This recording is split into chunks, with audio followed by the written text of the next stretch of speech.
네, 내일 국회에서 국민의힘과 정부, 대통령실 간의 고위 당정 협의회가 열립니다. 보궐선거 패배 뒤 출범한 김기현 2기 지도부가 변화된 당정 관계를 만들어갈 수 있을지 주목되고 있습니다. 한편 다음 주 당무 복귀를 앞둔 더불어민주당 이재명 대표, 당내 계파 갈등 해결이라는 큰 과제가 남아 있습니다. 이종훈 정치평론가, 차재원 부산 가톨릭대 특임교수 두 분과 함께 전국 이슈 짚어보겠습니다. 안녕하세요. 네, 안녕하세요. 어서 오세요. 네. 자, 국민의힘 김기현 2기 지도부 출범한 이후에 첫 고위 당정 협의회인데 회의 장소가 보통 이 회의를 개최한다는 총리 공간이 아니고 국회에서 이제 개최합니다. 네. 이 장소에 어떤 상징성이 있는 겁니까? 네, 그러니까 뭐 좀 설명은 지금 당이 이제 향후에 이제 이런 대화를 이제 주도를 하겠다. 네. 그런 의미라고 합니다. 그래서 이제 국회에서 앞으로 당분간 아마 이제 개최를 할 예정인 것으로 그렇게 지금 이제 알려지고 있고요. 아무래도 좀 국민들의 따가운 시선 같은 것도 좀 의식을 한 게 아닌가 이렇게 좀 생각을 합니다. 그러니까 얼마 전에 이제 대통령하고 그 만찬 가진 부분 관련해서도 좀 비판이 좀 제기가 되지 않았습니까? 예. 그러니까 보궐선거 패배 이후에 정말 반성할 마음이 없지 않고서야 어떻게 이렇게 만찬을 하고 그러겠느냐라고 그런 지적도 좀 없잖아 있었기 때문에 그런 부분도 좀 의식을 한 것 같아요. 그래서 국회에서 좀 이제 소박하게 그렇게 회의를 이제 진행하는 것으로 그렇게 결정을 한 것으로 보입니다. 네. 국회라는 그 회의 장소 자체가 당이 좀 주도적으로 역할을 하겠다, 뭐 그런 의미도 이제 섞여 있다고 해석을 해주셨는데, 사실 고위 당정 회의를 국회에서 하는 건 뭐 이번이 처음은 아니고요. 지난 1월에도 당시 이제 비대위 때 정진석 비대위원장 시절에 1월에 국회에서 고위 당정 회의를 한 적이 있었죠. 이번에 이제 그런 비슷한 그 카드를 또 꺼낸 건데 이번 그 내일 개최되는 회의는 어떻게 보고 계신지요? 일단 이번 그 강서구청장 보궐선거에서 패배가 되고 난 뒤에 상당히 많은 그 원인들이 지적되면서 그 중에 가장 큰 원인으로 지적된 부분이 여당이 대통령실의 여의도 출장소 노릇밖에 못하고 있다는 그런 비판이 아주 강했지 않습니까? 그렇기 때문에 사실 앞으로 향후 전국을 주도하는 부분에 있어서 지금 여당이 제 역할을 하겠다는 아마 의미를 강하게 지금 대내에 가시하기 위한 하나의 상징적인 제스처로서 어떻게 보면 이 국회라는 것은 여당의 안방과 같은 곳이잖아요. 그렇다고 한다면 과거 그러니까 총리 공간에서 하던 회의와는 달리 지금 그 여당의 안방이라고 할 수 있는 국회에서 지금 고위 당정 대통령실 회의를 한다는 것 자체가 상당히 아마 앞으로 향후 주도권을 여당 국민의힘이 쥐고 가겠다는 그런 의미인 것 같습니다. 그런데 결국은 지금 그런 의미도 그런 그 상징적인 조치도 중요하지만 실질적으로 과연 국민의힘이 여당으로서의 역할을 제대로 할 수 있느냐가 저는 상당히 관건이 아닐까 하는 생각이 드는데요. 예. 결국은 지금 여당은 국정 운영의 일종의 심장의 역할을 해야 된다는 것이죠. 그런 측면에서 본다고 한다면 향후 국정의 아젠다 세팅 그리고 과감한 여론의 전달을 통해서 이번에 변화를 바라는 민심을 제대로 실천할 수 있느냐의 여부가 이번 상징적인 장소의 이전을 넘어서서 새로운 여당의 한골탈퇴한 모습으로 국민에게 다가갈 수 있는 여부가 아마 결정나지 않을까 생각이 듭니다. 예, 말보다 실천이 중요하다. 네. 그런데 이번에 또 나온 얘기가 이 고위 당정 그 회의를 일주일에 한 번 정도 정례화하자 뭐 이런 얘기도 했다고 합니다. 네. 이거 역시 사실은 대통령과 이 지도부가 회동했을 때 보통 나오곤 하는 그런 얘기인데요. 지난 3월에도 뭐 이런 얘기가 네, 나왔다가 그렇습니다. 그때는 일주일에 한 번은 아니었고 아마 2주에 한 번 정도 이렇게 정례화 얘기가 나왔었는데 좀 유야무야 유명무실화된 거 아니었나 뭐 그런 얘기도 있었습니다. 이번에 어떻게 좀 잘 실천이 될까요? 잘 실천을 좀 해야 되는 거죠. 예. 그러니까 내년 총선 승리를 하려고 한다면 사실은 이제 좀 더 적극적으로 소통도 좀 하고 내부적으로 서로 의견 조율도 좀 잘하고 특히 이제 당의 역할을 전 이제 잘해야 된다라고 생각하는데 국민 여론을 이제 신속하게 바로바로 이제 실시간으로 정부 쪽에 전달을 하고 대통령실에도 전달하고 이제 그런 것들이 이제 이루어져야 되는 거죠. 뭐 당분간 일주일이라고 이제 우리가 지금 보고 있는 건데 사실은 뭐 필요하다면 더 자주라도 좀 해야 되는 그런 그 국면이 아닌가 이렇게 생각을 합니다. 예. 일주일에 한 번 정도 이게 정례적으로 회동을 갖고 게다가 비공개보다는 이제 공개 쪽으로 하는 쪽으로 지금 얘기도 나오고 있는데요. 그게 가능할 것 같습니까?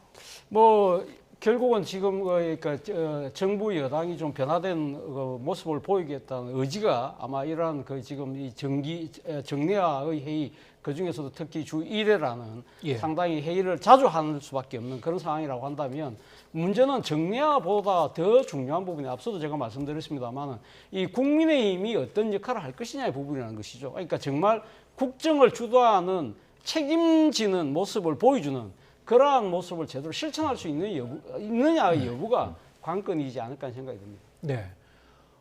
이 국민의힘과 이 정부 간의 이 당정 관계 이것도 중요하고 더욱더 궁극적으로는 이 당과 대통령실과의 관계, 국민의힘과 대통령과의 관계 이것이 이게 수직적 관계가 아니고 수평적 관계로 어떻게 좀 끌고 갈 것인가 변화가 가능하겠는가 이건데요. 네. 좀 어떻게 지금 그 전개가 될까요?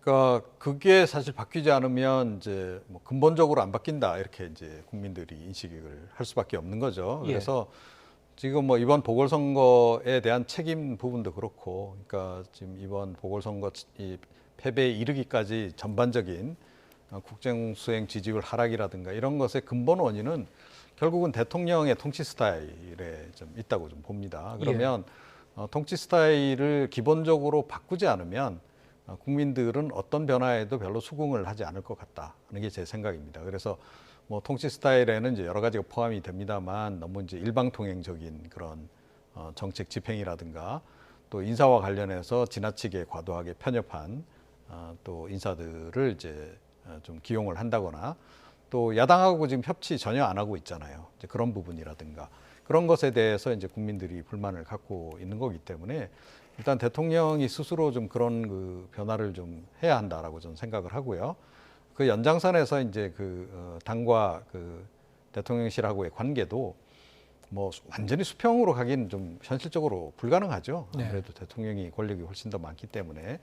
하지만 이제 그 적어도 당 쪽에서 국민 여론을 좀 가감 없이 대통령실에 전달할 수 있을 정도는 돼야 한다. 그런데 이제까지는 전혀 그러질 못했다라는 거죠. 그래서 이제 좀 변화를 해보겠다라고 지금 이야기를 하는 건데 이렇게 말로 하는 게 중요한 게 아니고 결국 그게 이제 실행이 돼야 하는 거 아니겠습니까? 예. 그래서 국민들은 뭐 대통령이 지금 내놓고 있는 여러 가지 발언들 또 국민의힘 지도부가 내놓고 있는 그런 발언들보다 향후에 실제로 어떻게 진행이 되는가 당과 이제 대통령실의 관계가 이 부분을 아마 집중적으로 계속 이제 보고 판단을 내리지 않을까 이렇게 생각을 합니다. 예. 국민의힘이 더 이상 용산 출장소라는 그런 소리를 듣지 않으려면 어떻게 할 것인가? 예. 지금 말씀하신 대로 대통령 본인도 이제 우선적으로 바꿔야 된다. 뭐 인사 얘기도 하셨고 야당과 협치 얘기도 하셨는데 어떻게 전망하십니까? 뭐 저도 뭐 비슷한 의견인데요. 저는 뭐 결국은 지금 대통령께서 해야 되는 키워드는 결국 두 가지가 아닐까 하는 생각이에요. 첫 번째는 통합인 것이죠. 그러니까 네. 지금 대통령의 국정 운영 스타일 자체가 상당히 오만하고 독선적이라고 많은 사람들이 생각을 했기 때문에 이번에 그 민심이 이번 서울 강서구청장 보궐선거에서 나타났다는 것이 다수의 전문가들의 평가고 바로 이런 그 평가를 대통령께서 받아들였기 때문에 나름대로 국정 스타일을 바꾸겠다는 것이라고 한다면 첫 번째는 통합인데요. 통합 중에서도 저는 가장 상징적이고 정치적인 의미가 있는 부분은 결국 협치라는 생각이 듭니다. 네. 그렇다고 한다면 그동안 여러 가지 대통령 연설에서 나타났던 이 지금 야당을 겨냥한 반국가 세력이라는 식으로 이 지금 척결해야 될 뭐 적처럼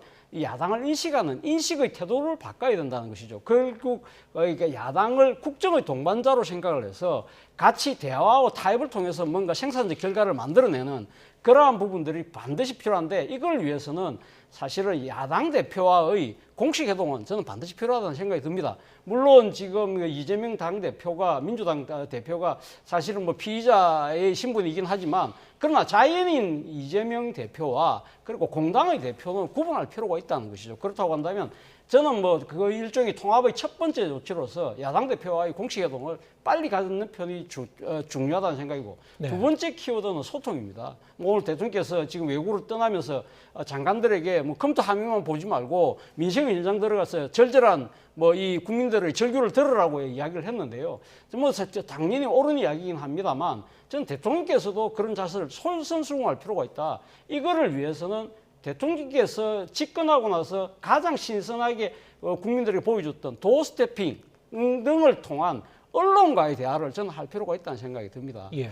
기억하시겠지만 지난해 11월 달 이후에 도어스태핑이 중단되고 난 뒤에 이제까지 국내 언론하고 회견을 딱 한 번 했어요. 그것도 보수 언론하고 신년 기자회견 말고는 대통령께서는 국민들의 대표격인 이 기자들로부터 질문을 받지 않고 일방적으로 본인이 이야기하고 싶은 부분만 계속적으로 이야기를 하고 있다는 것이죠. 네. 이것은 말 그대로 일방적인 소통이거든요. 그렇다고 한다면 대통령께서 기자들과의 문답을 통한 이 소통이 저는 중요하지 않을까. 그렇다고 한다면 당장 지금 해외 순방이 떠났습니다만 전용기 안에서라도 이번 이 지금 동행 기자단과의 저는 소통도 바로 시작하는 것이 상당히 새로운 변화를 상징하는 대표적인 하나의 사례가 되지 않을까 생각이 듭니다. 네. 이번 주 들어 윤 대통령이 계속 이 소통과 반성 메시지를 내고 있습니다만 과연 대통령이 이 변화할 뜻이 그리고 의지가 어느 정도 있느냐 이건 앞으로 이제 몇 주 동안 계속 국민들이 지켜보겠습니다만 지금 두 가지 말씀하셨어요. 첫째는 야당 지도자와의 만남, 이재명 대표와의 이 회담이 필요하다.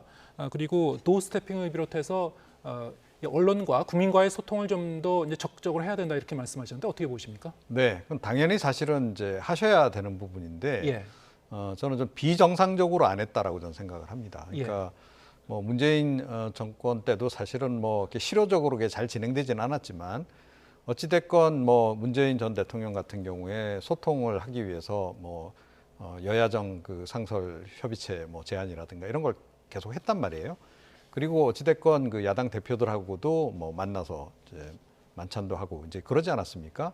이제 그런 게 좀 필요한 거죠. 그러니까 조금 전에 말씀하셨듯이 그러니까 이재명 대표를 무조건 그 법적 관점에서 피의자. 네. 그러니까 뭐 어떻게 대통령과 감히 대화를 할 상대 뭐 절대 아니다. 뭐 이런 식으로 이제 딱 부인하고 끊어내고 그런 식으로 계속 해왔는데, 그러니까 공당의 대표로서의 그 이재명 대표 이건 뭐 명백한 그 어찌됐건 팩트로 존재하는 거라는 거죠. 그렇다라고 전제한다면 특히 여소야대 상황이기 때문에 더욱더 야당하고 협치를 좀 하는 것이 맞고, 그다음에 모든 사안에서 지금 여야가 의견이 갈리는 건 아니잖아요. 그리고 대체로 민생 법안 관련해서는 의견 일치를 보는 경우가 많이 있습니다. 이번에도 이제 뭐 교권 확립 관련해서 4개 법안 여야 합의로 처리하기도 했고 그렇지 않습니까? 그러니까 그런 부분들을 최대한 접점을 많이 찾아내면 지금 민생 관련 부분에서는 진행될 수 있는 일들이 굉장히 많아요. 그런데 사실은 이런 거 여야 협치 대통령이 특히 나서서 적극적으로 진행하지 않음으로 해가지고 지금 지체되어 있는 민생 법안이 엄청나게 많다는 거죠. 네.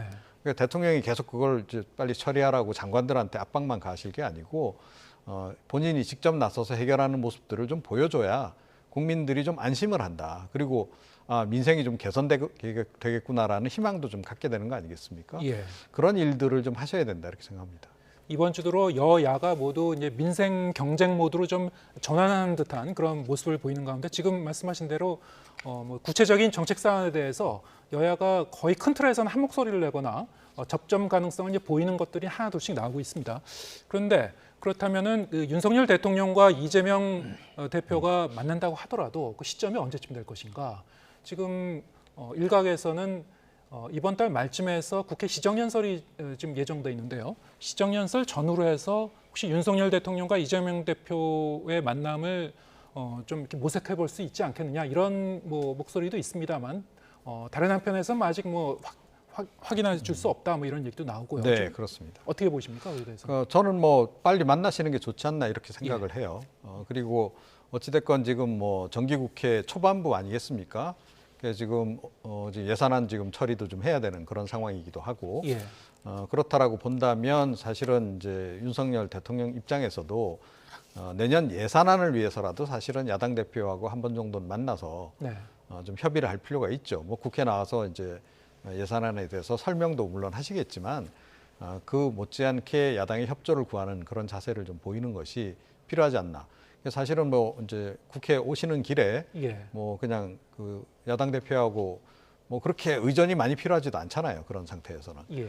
그렇게 가볍게라도 일단 좀 만나서 이야기를 좀 나누고 하는 모습을 좀 보여주는 것이 여론 관리에도 좀 도움이 되고 국민들 입장에서도 역시 약간 좀 민생과 관련한 그런 기대감을 좀 이제 그 고조시키는 그런 계기가 되지 않을까 이렇게 생각합니다. 정색을 하고 뭐 영수회담이다 이래서 따로 만나는 거를 넘어서 일단은 그 국회에 가게 되면은 그렇죠. 여야 지도부하고 어차피 맞습니다. 예, 접견을 하게 돼 있지 않습니까? 사실은 뭐 예. 대통령께서 이 예산안과 관련된 시정연설은 해마다 해온 거기 때문에 아마 예. 대통령께서 이번에도 아마 직접 오시겠죠. 근데 지난해도 오셨는데 지난해는 그때 상당히 전국이 경색되면서 예. 그때 야당이 그 대통령 시정연설을 거부했거든요. 그 때문에 그 만남이 성사되지 않았지만 이번에 지금 상당히 그 지금 대통령과 국민의힘이 이번 상당히 좀 변화된 모습을 보이고 있기 때문에 상당히 아마 제 시정연설을 앞두고는 뭐 여야 간의 대화의 무드는 충분히 형성될 거라는 생각이 듭니다. 그렇다고 한다면 아마 이재명 대표하고 뭐 여러 사람이 같이 있는 자리이긴 하지만 같이 차를 한 잔 나누는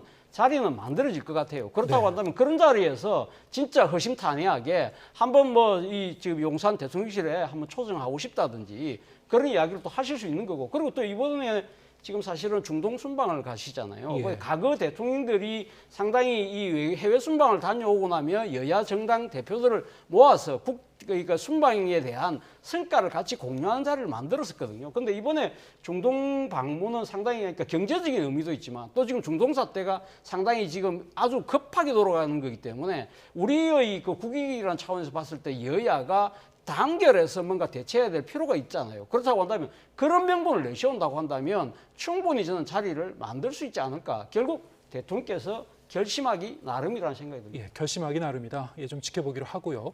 자, 이런 상황에서 어제 국회에서 이 대통령실 의전비서관 자녀의 학폭 문제가 문제 제기가 돼서 상당히 대통령실이 여기에 대해서 좀 신속하게 대응을 했죠. 네. 한 몇 시간 만에 한 7시간 만에 이제 사표를 처리를 했는데 사실 이번 정권 들어서 이 고위공직자 자녀의 학폭 문제가 좀 연달아 제기되는 그런 측면이 있긴 그렇습니다. 있습니다. 예. 예. 근데 이번에 상당히 좀 그 대응도 신속했고 어떻게 보셨습니까, 이 과정을? 그렇죠. 그러니까 사실은 이렇게 대응하는 게 맞는 거죠. 이제까지 좀 대응 속도가 굉장히 늦었다. 내지는 대응이 부적절했다라고 지금 이제 볼 수 있는 거고, 사실은 이제 사안의 중대성으로 볼 때 이렇게 대응하는 것이 사실은 이제 맞는 거죠. 저는 굉장히 정상적으로 이번 같은 경우에는 대응을 좀 잘했다라고 저는 생각을 하고, 학폭 이슈 같은 경우에는 워낙 이게 휘발성이 좀 높은 그런 주제라고 봐야 되잖아요. 예. 우리 국민 모두가 이 교육에 대해서는 뭐 워낙 또 관심도가 높기도 하고 또 최근 들어서 학폭 관련해서 굉장히 좀 우려하는 그런 이제 시각도 많기 때문에 더욱더 이제 그렇다. 그리고 이게 다분히 뭐 어찌됐건 뭐 이제 그 진위 여부는 조금 더 우리가 확인을 해볼 필요가 있겠습니다만 학교에서 그 학폭을 처리하는 과정에서 결국은 약간 이런 이제 이 권력이 개입이 됐는가 하는 부분도 언제나 좀 논란이었잖아요. 그런데 이번 같은 경우에도 어느 정도는 그런 것이 좀 작동한 그런 것이 좀 확인되기도 했고 그래서 잘 대응을 좀 한 것이다 이렇게 좀 생각을 합니다. 예. 대통령실도 상당히 이번에는 이제 화들짝했던 것 같습니다. 예, 굉장히 급하게 이렇게 사표 처리를 했는데 이 과정 어떻게 보셨습니까? 사실 뭐 저는 어제 의전비서관이 7시간 만에 그러니까 지금 문제가 제기된 7시간 만에 그 사표를 내고 수리가 되는 거 보고 조금 놀랐습니다. 왜냐하면 사실 앞서 제가 말씀드렸습니다. 오늘 대통령께서 지금 사우디와 카타르 순방에 나섰잖아요. 이 지금 해외 순방 같은 경우에 가장 그 핵심적인 이 지금 보직 참모가 의전비서관이거든요. 의전비서관이 지금 대통령이 내일 떠나는데 그렇죠. 그 전날 간두는 그런 경우는 거의 뭐 사실은 뭐 엄청난 이 어떻게 순방에 차질이 벌어질 수도 있는 상황인데 그럼에도 불구하고 사표를 수리를 했다는 것은 대통령이 이번에는 상당히 변화의 의지를 대내에 확실하게 가시하겠다 그런 뜻인 것 같아요. 그래서 왜 그럼 대통령께서 그렇게 강하게 이렇게 대응을 하느냐 그 부분은 결국은 이번 서울 강서구청장 보궐선거에 나타난 민심에 대한 상당한 나름대로의 변화의 의지를 보여주는 것이다. 그리고 또 한편으로 말씀하셨지만 학교폭력이 갖고 있는 사안의 엄중성과 거기에 대한 파장을 최소화시키겠다는 것도 있고요. 또 하나는 이 지금 이 의전비서관 물러간 의전비서관이 김건희 여사의 그 대학 최고위 과정의 동문이라는 식으로 해서 자칫 잘못하면 김건희 여사한테까지 불똥이 튈 수도 있다. 그런 점도 저는 고려를 했을 거라는 생각도 들고 또 한편에서는 의구심을 갖는 부분도 있어요. 예를 들면 정무직 공무원이기 때문에 사실은 이렇게 사표를 내고 나면 그 이상 그 책임을 추궁하기가 힘들잖아요. 그렇다고 한다면 사실은 이 지금 학폭 문제가 제기됐을 때 그 배우자가 이 지금 대통령과의 관계를 과시하는 듯한 사진을 그 지금 뭐 그 카카오톡 그 뭡니까 이 프로필 사진을 올렸다는 거지 않습니까? 그렇다고 한다면 권력의 비호를 통한 뭔가를 했다는 의구심이 있는 상태에서 그거에 대한 꼬리를 자른 것이 아니냐는 또 의심도 있는 거거든요. 그렇다고 한다면 저는 공직기강 비서관실을 중심으로 해서 사실 이 권력의 비호 부분에 대해서는 좀 추가 감찰을 계속할 필요가 있지 않나 생각은 듭니다. 예. 사표는 수리됐지만은 감찰은 계속되는 건가요? 그렇죠. 예. 예, 그렇게 이제 봐야 되고요. 어찌 됐건 뭐 이제 이게 그 학생들 사이에서 문제가 됐고 학교 차원에서도 이제 문제가 제대로 이게 관리가 돼야 되는 상태인데 이게 제대로 절차를 밟아서 종결됐는지 여부도 좀 추가 확인이 더 필요한 부분 아니겠습니까? 그래서 예. 그런 부분은 계속해서 좀 처리를 해 나갈 것으로 그렇게 보입니다. 예. 자, 그런가 하면은 어제 이주호 교육부 장관에 대한 그 질책 그리고 여기에 대한 또 역시 대응 속도도 상당히 좀 빨랐던 것 같습니다. 이 장관이 한 언론과의 인터뷰에서 이 자율전공학부 학생들이 의과대학에 진학하도록 검토하겠다 이런 얘기를 했는데 여기에 대해서 이 교육부 수장이 한 얘기에 대해서 교육부가 설명 자료를 내서 이제 부인을 해버렸어요. 그리고 또 대통령실도 즉각적으로 부인했고 윤 대통령이 질타했다 뭐 그렇게 얘기를 했고 결국 이주호 장관이 여기에 대해서 사과를 했습니다. 이 과정 어떻게 보셨습니까? 뭐 저는 상당히 그러니까 대통령실의 기조가 민심을 좀 제대로 읽겠다는 의지가 아주 반영된 하나의 좀 일종의 뭐랄까요 이 대응이 아닐까 하는 생각이 드는데 사실은 이주호 장관이 이야기한 그러니까 자율전공학부를 전공한 후에 의대 진학을 가능할 수 있도록 검토하겠다는 그 발언 자체는 뭐 어떻게 보면 지금 의대 이 정원이 지금 상당히 그러니까 적어가지고 지금 의사 수가 부족하다는 그러한 현실을 타개하기 위한 나름대로의 뭐 아이디어인지는 모르겠습니다만 예. 어쨌든 이러한 상황이 만약에 진짜 가시화될 경우에는 의대 입학에 대한 공정성, 형평성 이런 부분들이 상당히 문제가 되고 그리고 또 이 대학교의 여러 가지 학생들에게 미칠 영향들이 많기 때문에 대학 교육 체제가 전반적으로 흔들릴 수밖에 없다는 우려들이 당장에 불거졌거든요. 이런 부분들이 잘할지 잘못하면 민심이 입안할 수 있겠구나는 생각을 했던 것이죠. 그런 측면에서 상당히 아마 이 지금 대통령실에서 강하게 나설 수밖에 없었고 그리고 또 하나는 지금 정부 여당이 지금 의대 정원을 늘리겠다는 원칙론은 갖고 있지만 구체적인 지금 숫자나 아직까지 계획은 아직까지 완전히 확정을 하지 않은 상태잖아요. 그런 상황에서 교육부 장관이 지금 정원을 완전히 이 목 받는 투로 그리고 또 다른 하나의 방법을 제시하는 것 자체가 사실 어떻게 보면 의사단체의 반발을 상당히 자극할 수 있는 그런 식의 상황을 불러일으킬 수 있겠다는 판단을 한 것 같아요. 그렇기 때문에 아주 서둘러서 아마 이 조치를 한 것 같은데 앞서 말씀드린 것처럼 이 대통령실이 민심을 읽으려고 하는 노력을 발빠르게 하고 있는 것은 분명해 보입니다. 예. 자, 이 보궐선거에서 참패했었던 국민의힘 김기현 2기 체제는 이제 출범을 했습니다만 지금 혁신위원회를 어떻게 꾸려갈 것인가, 혁신위원장은 누가 될 것인가 여기에 대해서는 아직 좀 물음표가 찍혀 있습니다. 이번 주쯤 해서 혁신위원장을 정해서 발표하지 않을까 했는데 결국 이제 다음 주로 넘어가 버렸어요. 좀 인물난인가요? 어떻게 보십니까? 인물이 없진 않죠. 네. 그런데 이제 딱 거기에 적합한 인물을 찾기도 어렵고 또 적합해 보이는 인물들이 뭐 제가 듣기로는 뭐 고사하는 경우도 꽤 있고 예. 뭐 이제 그런 것 같아요. 이번 그 혁신위원회의 성격이 좀 애매하다라고 보는 분들이 지금 꽤 있는 것 같고 저도 그렇게 보고 있습니다. 그러니까 뭐 민주당 같은 경우에 얼마 전에 뭐 김은경 혁신위원회 같은 경우에 뭐 이 친명위원회다 그래가지고 굉장히 논란이 많았었지 않습니까? 네. 그러니까 그 비슷한 이제 혁신위가 될 가능성이 높다 이렇게 보는 시각이 많은 거죠. 그러니까 지도부 지금 이제 김기현 2기 체제라고 지금 말씀을 하셨는데 저는 2기라는 표현도 좀 부적절하다라고 봐요. 잘해봐야 1.5기 네. 이 정도밖에 안 된다는 거예요. 그래서 근본적으로 지도부에서 이제 변화가 없는 상태고 그렇다라고 한다면 당과 대통령실의 관계도 뭐 이제까지의 관계에서 크게 변하지 않는다라고 전제를 할 수밖에 없는 거고 그 연장선에서 혁신위원회를 만들어도 혁신위원장이 와서 과연 뭔가 새로운 혁신안을 냈을 때 현재 그 지도부 또 이 대통령실에서 그걸 수용을 하겠는가? 네. 그 부분에 대해서 의구심을 갖는 분들이 굉장히 많은 거예요. 그러니까 그런 제안이 와도 역할의 한계가 있기 때문에 고사하는 경우도 지금 굉장히 많지 않을까 이렇게 여겨지고 또 이게 좀 자칫 잘못하면 그야말로 조금 전에 이제 그 김은경 위원회가 이제 친명위원회였다라는 그런 평가가 많이 받는 거와 마찬가지로 이번에 혁신위도 결국 친윤 혁신위네 이렇게 이제 평가가 나오게 되면 혁신안 뭐 나오기도 전부터 이게 사실은 이제 굉장히 한계에 봉착할 수밖에 없는 그런 상황이 돼버리거든요. 자, 그러니까 과도하게 친윤 성향의 인물도 좀 곤란한 거죠. 그러니까 더욱더 고르기가 좀 힘든 이제 그런 그 상황이 아닌가 이렇게 생각합니다. 네. 지금 혁신위원장 물망에 오르는 분들이 이 정운찬 전 총리라든가 그리고 이 당내에 하태경 의원 같은 경우 그리고 뭐 윤희숙 전 의원 같은 경우 등등이 이제 물망에 오르고 있습니다만 거론은 됩니다만 지금 당이 어떻게 고민을 하고 있는지 이를테면은 하태경 의원 같은 경우에는 자기 보고 혁신위원장 하라고 한다면 자기는 받겠다. 하지만 이제 거기에 대한 전제를 내걸었죠. 방금 말씀하신 그런 내용인데요.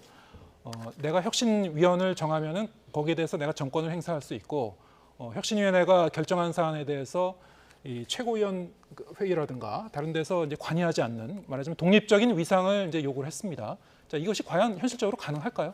글쎄요. 아무래도 그런 그 의구심 때문에 지금 물망에 오르신 분들이 선뜻 지금 위원장직을 지금 아마 맡으려고 나서지 않는 것 같아요. 예. 사실은 어떻게 보면 지금 이 김기현 지도부가 상당히 위기를 모면하기 위한 일종의 뭐랄까요, 일종의 정치적인 퍼포먼스로 거칠 가능성이 높다는 것이 많은 관측등들의 평가거든요. 그런 부분들에 대한 의구심을 완전히 지금 해소를 못하고 있는 것이죠. 혁신이라고 한다면 말 그대로 당의 혁신의 심장이 돼야 되는데 혁신을 하기 위한 분칠 정도 하는 형태의 그런 위원회의 들러리가 된다고 한다면 아무도 맡으려고 하지 않겠죠. 예. 그렇다고 한다면 혁신위가 제대로 기능하기 위해서는 앞서 말씀하신 것처럼 저는 결국 이 지금 세 가지가 필요하다고 생각하는데요. 첫 번째는 혁신위가 어떤 결의를 하더라도 그것이 구속력을 가져서 실천으로 이어져야 된다는 것이죠. 그런 것들이 담보되지 않고는 누구도 아마 혁신을 위원회를 맡으려고 나서지 않을 것 같다. 두 번째는 정권이죠. 말 그대로 어떠한 부분도 상당히 개혁의 대상이 된다고 한다면 성역 없이 그것이 과감하게 혁신할 수 있는 그러한 일종의 뭐랄까요, 상당히 아주 폭넓은 권한을 줘야 된다는 것이고, 세 번째는 결국은 이 혁신이 결국은 내년 공천까지 연결이 되는 하나의 뭔가요, 가장 강력한 기준이 되는 그런 식으로 작용할 수 있는 하나의 법적 제도적 토대를 만들어줘야만 아마 누구든 아마 혁신위원장을 맡으려고 하지 않을까 하는 생각이 듭니다. 예. 이번 주 내내 또 이제 김기현 이 새로운 체제가 출범한 이후에 당내에서는 벌써부터 신당 창당설이 계속 좀 제기가 됐습니다. 여러 가지 시나리오가 난무하고 있는데요.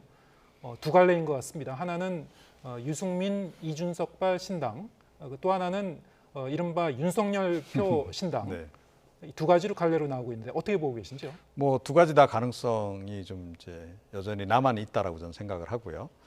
그 만약에 윤석열 신당을 만든다라고 한다면 과거에 지금 이제 열린 우리당 같은 그런 사례, 그러니까 참여정부 시절에 노무현 정부 시절에 이제 완전히 이제 일부 의원들이 이제 여당으로부터 탈당을 해서 새로운 당을 만드는 그런 형태. 그러면서 이제 공천할 때는 그때 초선만 108명이 탄생하지 않았습니까? 이른바 탄돌이라고 하는 지금 이제 민주당의 주력군이라고 볼 수 있는데 이제 그런 식으로 이제 하는 방법이 있겠죠. 그래서 그야말로 이제 국민의힘에서 친윤계들이 다 탈당을 해서 당을 하나 만들고 거기서 이제 뭐 젊은 새로운 인재들을 이제 발굴을 해서 내년 총선에 임해서 이제 과반 이상을 이제 점하는 그런 전략으로 이제 갈 수도 있는데 그게 과연 이제 이번 같은 경우에 적용이 될 환경인지 잘 모르겠어요. 그게 하나 있고 그렇지 않다면 이제 이른바 간판가리를 하는 거죠. 네. 과거에 이제 뭐 다 기억하시겠습니다. 박근혜 전 대통령도 뭐 비대위 위원장 하면서 당명 그때 새누리당으로 바꾸고 다 그렇게 하지 않았어요. 그래서 당을 이제 실질적으로 그렇게 이제 간판가리를 하고 그걸 명분으로 해서 이제 뭐 공천, 이른바 개혁 공천, 좀 나쁘게 얘기하면 이제 뭐 공천 학살이라고도 볼 수 있는 건데 그런 것에 이제 명분을 얻어가면서 이제 진행을 하는 그런 이제 방법이 이제 있는 거고. 그런데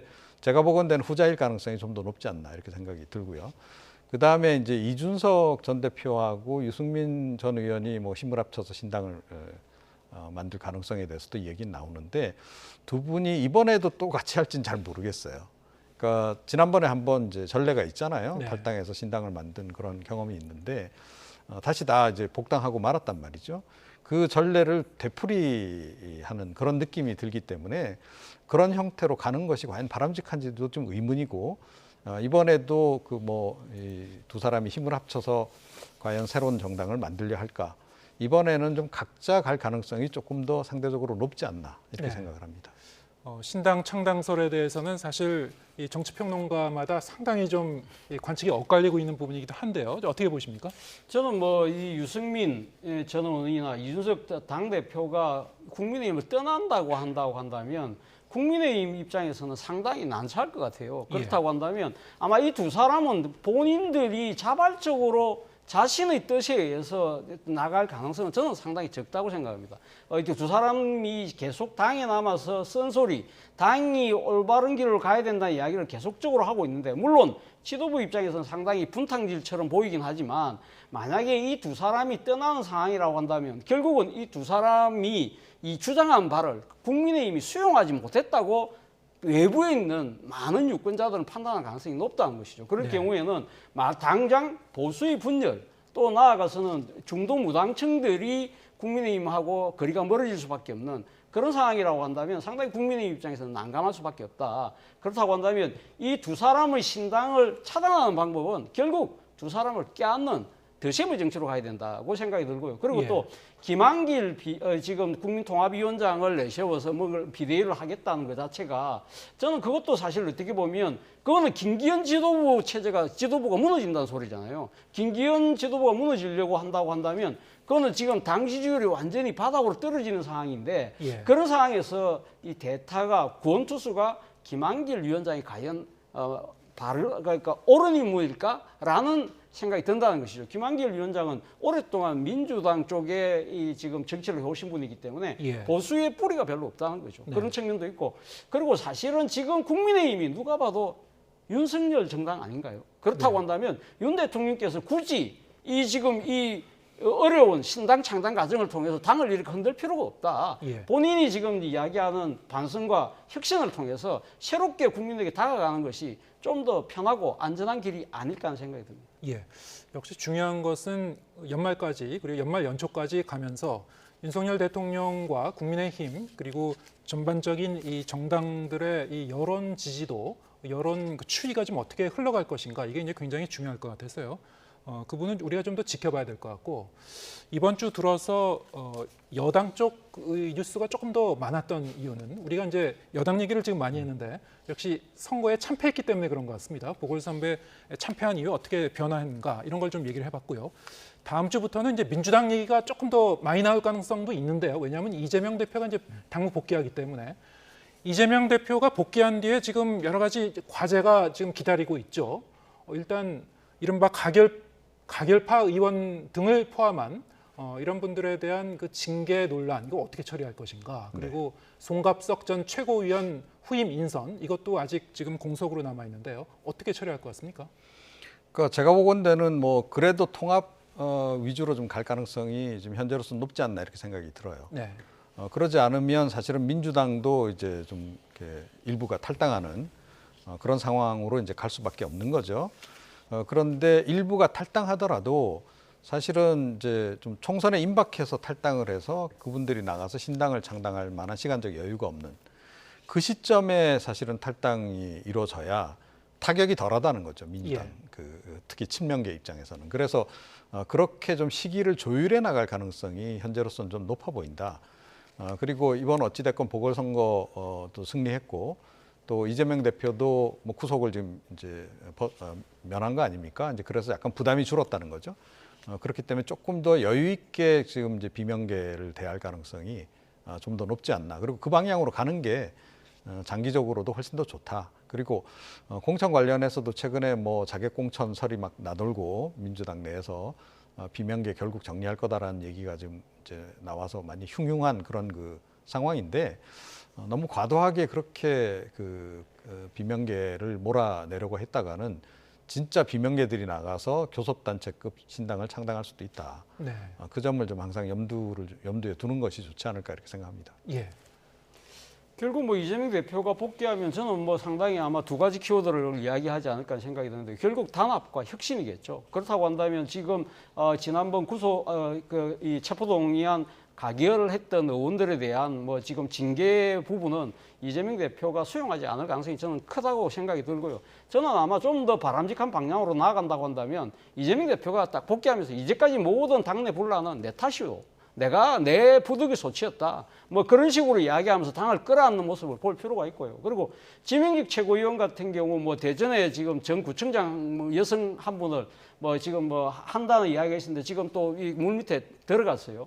그렇지만 제가 생각했을 때 정말 당을 혁신하고 단합을 위한다고 한다면 좀 적시적 상상력을 발휘할 필요가 있다. 예를 들면 지금 소위 말하는 개딸들이 이야기하는 수박 그 의원들 중에 당도 5, 4, 3 정도 대표적인 의원들 중에 한 명을 내하고 같이 지도부를 해서 내한테 쓴소리하고 우리 당을 바꾸는데 좀 앞장서 주십시오 하고 손을 내민다고 한다면 예. 이거 국민들이 어떻게 바라볼까요? 저는 그런 식의 가감한 좀 정치적 발상의 전환 이런 것들이 필요하지 않을까 생각이 듭니다. 예, 알겠습니다. 시간이 다 돼서 좀 마무리해야 될 것 같은데요. 아까 말씀드렸듯이 이번 주는 선거 참패 이후에 여당과 대통령이 지금 어떻게 변화하고 있는지 여기에 대한 좀 뉴스가 많아서 저희가 좀 더 다뤘습니다만 다음 주에는 조금 더 야당 소식도 좀 많이 다루게 될 것 같습니다. 다음 주에는 또 이렇게 좀 비중을 바꿔서 좀 하는 쪽으로 됐으면 좋겠습니다. 오늘 말씀 여기까지 듣겠습니다. 이종훈 정치평론가, 차재환 부산가톨릭대 특임교수 두 분과 함께했습니다. 고맙습니다.